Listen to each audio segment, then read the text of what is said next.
দীর্ঘদিন ক্ষমতার বাইরে থাকা জাতীয়তাবাদী দল বিএনপির ৪৬তম প্রতিষ্ঠাবার্ষিকীতে নতুন বাংলাদেশ গঠনের শপথ নিয়েছেন চট্টগ্রামে দলটির নেতাকর্মীরা। প্রতিষ্ঠাবার্ষিকীর এই দিনটিতে বিএনপির প্রতিষ্ঠাতা প্রয়াত রাষ্ট্রপতি জিয়াউর রহমানের কবরে ফুল দিয়ে শ্রদ্ধা নিবেদন শেষে এই শপথ নেন নেতাকর্মীরা। চট্টগ্রাম প্রতিনিধি রুমেন চৌধুরীর প্রতিবেদনে থাকছে বিস্তারিত। রবিবার সকাল ১১টায় সেখান থেকে মহানগর বিএনপির আহ্বায়ক ও সদস্য সচিব নগরের নেতাকর্মীদের সঙ্গে নিয়ে রাঙ্গুনিয়ার উদ্দেশ্যে রওনা হন।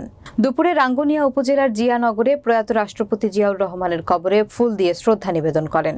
এ সময় উপস্থিত ছিলেন কেন্দ্রীয় সহ সাংগঠনিক সম্পাদক ব্যারিস্টার মীর মোহাম্মদ হেলাল উদ্দিন। এছাড়াও নগরের ১৬ শহর বিপ্লবী উদ্যানে ফুল দিয়ে শ্রদ্ধা এবং দোয়া ও মোনাজাত করেন নগর বিএনপির বিপ্লবী আহ্বায়ক এরশাদুল্লাহ ও সদস্য সচিব নাজিমুর রহমান সহ মহানগর বিএনপি ও অঙ্গ সংগঠনের নেতৃবৃন্দরা। এছাড়াও নগরীর বিভিন্ন স্থানে আনন্দ র্যালি সহ দোয়া ও মিলাদ মাহফিলের আয়োজন করেন বিএনপির বিভিন্ন অঙ্গ সংগঠনগুলো।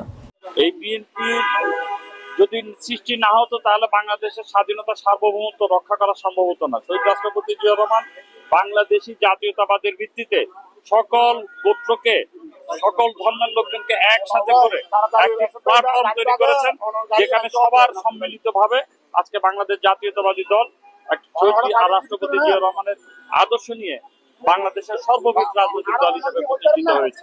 এই প্রতিষ্ঠাবার্ষিকী থেকে আমাদেরকে শপথ নিতে হবে, আমরা যেন বাংলাদেশ জাতীয়তাবাদী দলকে শক্তিশালী করি।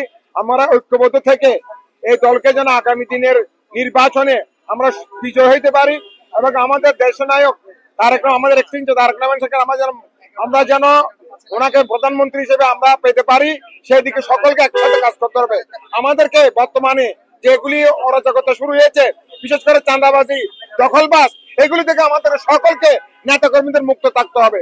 আমি মনে করি আজকে যে বিএনপির ভাবমূর্তি জনগণের হৃদয়ে স্থান করে নিয়েছে, সেটাকে আমাদেরকে অক্ষুণ্ণ রাখতে হবে। বাংলাদেশের জাতীয়বাদী দলের যারা কাণ্ডারি আছে এবং আমাদের যারা বিএনপি জাতীয়বাদী শক্তি আছে, আমাদের যারা বাংলাদেশের 18 কোটি জনগণ আছে, তাদেরকে যেন একটা সুখী সমৃদ্ধ বাংলাদেশ উপহার দিতে পারি। সাথে সাথে ছাত্র জনতার যে আন্দোলন হয়েছে, যে আন্দোলনে যারা আত্মহত্যা দিচ্ছে, তাদের রুহের মাগফিরাত কামনা করছি এবং আমরা মনে করি আজকে বাংলাদেশ একটা নতুন অধ্যায় শুরু হয়েছে।